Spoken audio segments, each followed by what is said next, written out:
kami akan mensomasi perusahaan-perusahaan yang yang telah memproduksi rokok ini tanpa cukai. Dan kami siap bekerja sama dengan pemerintah dalam hal pemberantasan dan memberanguskan pengusaha-pengusaha nakal ini. Saya rasa begitu, Bapak.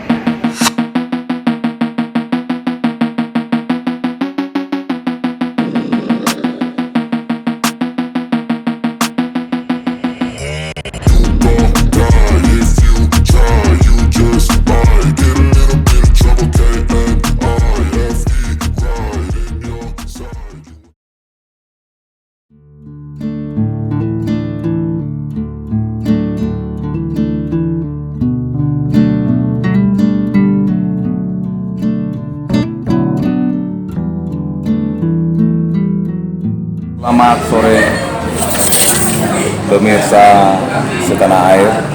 Saya Mangarahut Sidabutar, Divisi Ikatan Jurnalis Muslim Batam Kepri, Indonesia. Sekarang saya berada bersama dengan Bapak Andi Aceh selaku Ketua Lembaga Perlindungan Konsumen Rakyat Indonesia Kepri yang baru-baru ini dipercayakan dari DPP LPK RI Pusat. Selamat sore Pak Andi. Selamat sore, Bung Sidabutar. Sehat ya? Sehat, Pak. Puji Tuhan, Alhamdulillah. Nah, ini Pak. Apa nih? Bincang-bincang apa kita nih? Santai aja, ringan aja. Saya belakangan ini mendapatkan di pemberitaan marak sekarang ini Pak mengenai terkait peredaran rokok non cukai Pak di Batam ini. Bahkan sudah sampai peredarannya keluar Batam. Jadi satu pertanyaan Pak untuk Bapak, bagaimana pendapat Bapak tentang masalah rokok non cukai yang sedang beredar ini Pak di Batam bahkan di luar Batam ini? Baik, terima kasih Bung Sidabutar dari media Geokepri dan sekaligus sebagai pengurus Ikatan Jurnalis Muslim Batam Indonesia untuk bincang-bincang ringan masalah peredaran rokok ilegal di Batam dan di luar Batam. Baik, sini akan saya menjawab. Sedikit saya menjawab. Diketahui ya sebelumnya peredaran rokok, artinya rokok yang diproduksi di Batam atau rokok yang diproduksi di Vietnam misalnya, di Thailand misalnya, kemudian dibawa ke Batam, sebelumnya itu beredar dan tanpa cukai. Pada waktu itu tanpa cukai dan tidak ada label pita cukai. Pada waktu itu sah-sah saja. Karena kita ketahui Undang-Undang Free Trade Zone atau FTZ kan ini kadang-kadang keluar peraturan satu, keluar lagi peraturan baru. Jadi ini kan gejolak masyarakat dan gejolak negara dalam hal pemasukan pajak atau pemasukan cukai. Jadi kalau masalah itu bebas beredar di Batam yang tanpa pita cukai itu memang sebelum 2019. Tapi sejak Mei 2019 itu sudah diberlakukan, artinya harus kena cukai. Ya. Harus kena cukai maksudnya Pak, dari mana itu Pak? Dasarnya dari dasarnya dari Undang-Undang Nomor 39 tahun 2001 dan turunannya Peraturan Pemerintah Nomor 10 tahun 2012. Jadi di situ disebutkan tentang kepabeanan, cukai dan perpajakan di kawasan perdagangan bebas dan pelabuhan bebas alias FTZ atau Free Trade Zone. Pada waktu itu kan memang memberikan ruang bahwa barang konsumsi dapat diberikan pembebasan cukai sebelumnya ya. Namun setelah terbitnya peraturan pemerintah baru, di situ bukan berarti pembebasan cukai wajib dilakukan, ya. Kata-kata dalam peraturan itu adalah dapat, bukan wajib, arti dapat. Jadi terhitung dari Mei 2019, apapun merek rokok yang beredar di Batam sudah wajib menggunakan pita cukai Batam. Artinya wajib dikenakan pita cukai itu Pak ya? Ya, Untuk cukai kepabeanan begitu Pak? betul. Wajib dilabeli pita cukai. Ya. Yang gunanya ini artinya kan pemasukan untuk daerah, Ya. untuk kesejahteraan rakyat, dan instansi-instansi pemerintah. Salah satunya itu. Salah Pak. satunya. Itu saja. Oh, terima kasih Pak. Dan ini nih Pak, ada sedikit saya pertanyaan agak menarik sedikit ini Pak. Ini kan beredarnya ini kan pastinya diketahui oleh pihak Bea Cukai ini Pak. Ya. Baik itu Bea Cukai Pusat, Provinsi Kepri, bahkan pihak Bea Cukai Batam Pak, yang beredar ini sekarang. Bagaimana menurut Bapak sikap dari mereka dalam menyikapi beredarnya rokok ini Pak? Dan bagaimana mereka menyikapi para pengusaha yang memproduksi rokok-rokok non cukai ini Pak? Oh iya. Oke, baik. Jadi masalah beredarnya rokok, Ya, khususnya rokok produksi Batam ya. ya Pak. Ya sebenarnya kan sebagian itu dilaporkan ke pemerintah atau dilaporkan ke petugas terkait, dalam hal ini Bea Cukai, untuk menentukan pendapatan cukai ke daerah. Karena kadang di sini kan antara pemerintah sebagai pengawas dan pengusaha itu kadang kucing-kucingan. Artinya begini, Ya. contohnya ini kan, nah ini contohnya rokok-rokok yang tak jelas ini. Oh iya Pak. Rokok-rokok yang tanpa pita cukai ini kan nggak ada pita cukai. Ya, Ini Pak. marak beredar di Batam Ya. dan di luar pabean Batam. Ini nggak nyetor, nggak nyetor artinya nggak bayar pajak ke negara. Ini sekarang lagi marak di Batam ini. Lagi mana sampai sekarang produksi Sampai ya, Pak, ya? sekarang. Bahkan di warung-warung kecil saya bisa ditemukan itu Pak ya. Betul. Ya. Jadi kan di sini ya juga diketahui bahwa rokok-rokok ini kan samping murah, mudah didapat.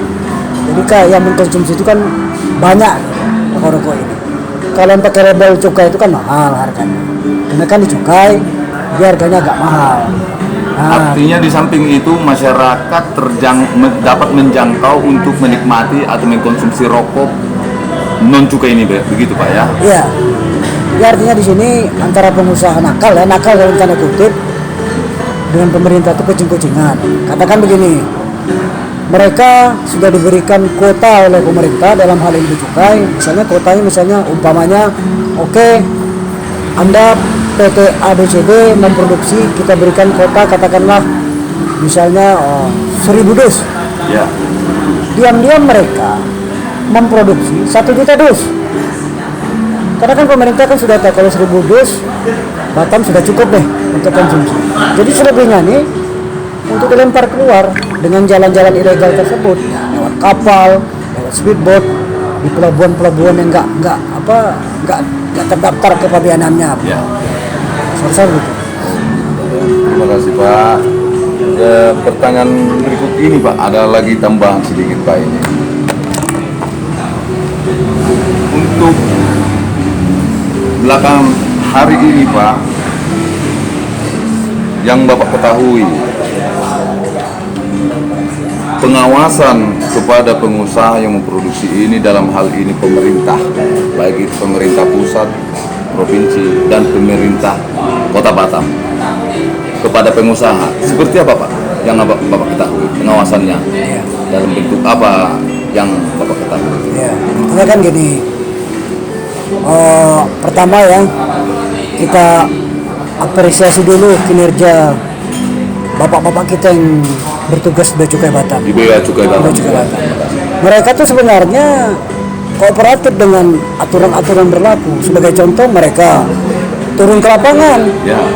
memberikan edukasi kepada masyarakat, keuntungan dan kerugian serta efek tidak bagus yang diakibatkan oleh rokok tersebut. Artinya di sini saya selaku Ketua Lembaga Perlindungan Konsumen menghimbau kepada masyarakat agar cerdas artinya cerdas mengkonsumsi rokok. Kita nggak tahu nih rokok-rokok itu. Entah apa isi di dalamnya kita nggak tahu. Komponen isinya tidak tahu. Komponennya ya, bahan-bahan kita nggak tahu. Bahan-bahannya Ya. itu tidak bisa. Sebagian besar kan ada bahasa Inggris apa segala macam. Ya bagian ngerti bahasa Inggris bukan ngerti. Yang awam bahasa Inggris, tak apa artinya. Akan gitu. Ya, artinya tembakau ini didatangkan dari luar daerah Batam ini, Pak. Bisa saja. Kembali diproduksi lagi, Pak. Ya bisa saja dari luar di packing di sini. Atau bisa saja dugaan ya, bisa saja kardus itu digunting kecil-kecil, jadi tembakau juga kan? Karena kita ketahui Ini di bisa Batam, saja ya. ya. Karena diketahui di Batam pun tidak ada yang menanam atau yang bertani untuk Oh iya pasti. tembakau ini begitu. Iya, karena pemerintah kan pengawasannya kan nggak di situ. Ya. Jadi perusahaan itu punya legal standing. Pemerintah itu ada batasan-batasan untuk mengawasi produksi rokok tersebut. Jadi dalam satu pabrik misalnya, mereka memproduksi rokok A yang berlabel cukai ya. Ya. Itu saya bilang tadi, diproduksi berlabel cukai untuk setoran ke negara umpamanya 1.000. Yang aneh-aneh ini bisa aja 30.000. Di sinilah dia dapat untung segitu. Nah, Oh, ini agak sangat menarik tadi itu Pak mengenai anggaran masukan seperti itulah tadi Pak kan. Oh, iya. Kepada negara, kepada instansi tertentu dan kepada masyarakat. Dan efek kesehatan pun sudah jelas kita ketahui kan. Tentang anggaran yang diberikan dari pihak pengusaha ini ke pemerintah seperti apa Pak? oh iya.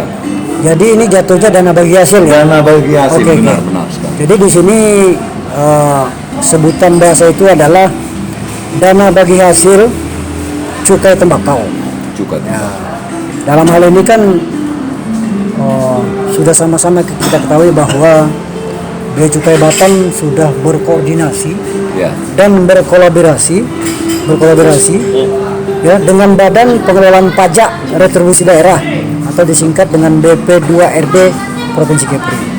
Jadi aturan dasar yang mengatur itu adalah berdasarkan PMK 7 /PMK titik 07 /2020 tentang penggunaan, pemantauan dan evaluasi dana bagi hasil tembakau.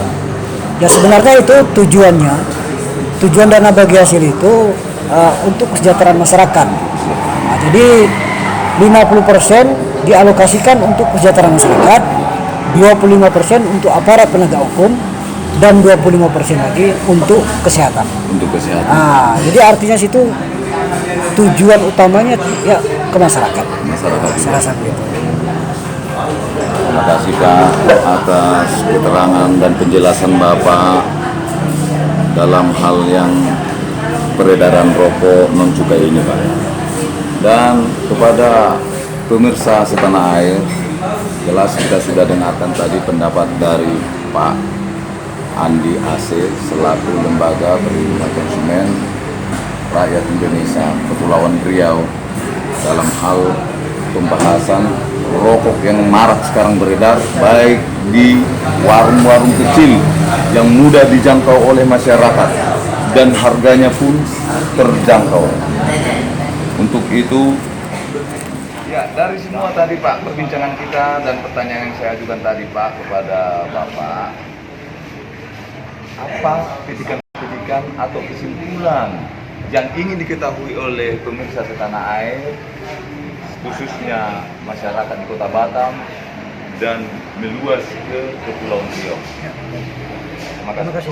Jadi untuk kesimpulan bincang-bincang santai kita di sore ini di seputaran Nagoya, saya ingin menyampaikan pesan dan masukan, bisa dikatakan edukasi lah untuk masyarakat, bahwa kita itu sebagai masyarakat termasuk saya sendiri harus cerdas mengkonsumsi apa yang harus kita konsumsi. Memang rokok dalam segi kesehatan berefek tidak bagus dengan kesehatan rokok yang kita isap. Tapi kan artinya rokok itu kalau yang sudah ada label cukai, kan kita tahu situ, ya kan bahan-bahannya segala macam apakah terkandung nikotin, ya kan? Nah, itu. Kemudian di samping itu kalau kita membeli rokok yang berlebih cukai, secara langsung atau tidak langsung, kita sudah membantu negara dalam hal pendapatan pajak daerah. Tujuannya juga nanti ya untuk kesejahteraan kita bersama, itu untuk masyarakat. Kemudian untuk pemerintah, khususnya aparat penegak hukum dan stakeholder dan lain-lain, saya selaku Ketua Provinsi Kepulauan Riau, Lembaga Perlindungan Konsumen Rakyat Indonesia, kedepannya kami akan mensomasi perusahaan-perusahaan yang yang telah memproduksi rokok ini tanpa cukai, dan kami siap bekerja sama dengan pemerintah dalam hal pemberantasan dan memberanguskan pengusaha-pengusaha nakal ini. Saya rasa begitu, Bapak. Terima kasih Pak Andi Aceh atas bincangnya dan kesimpulan yang sudah didapatkan oleh pemirsa setanah air. Demikianlah pemirsa setanah air, saya Pangaraput Sigaputra, Divisi Investigasi Ikatan Jurnalis Muslim Batam Indonesia. Salam GeoGep.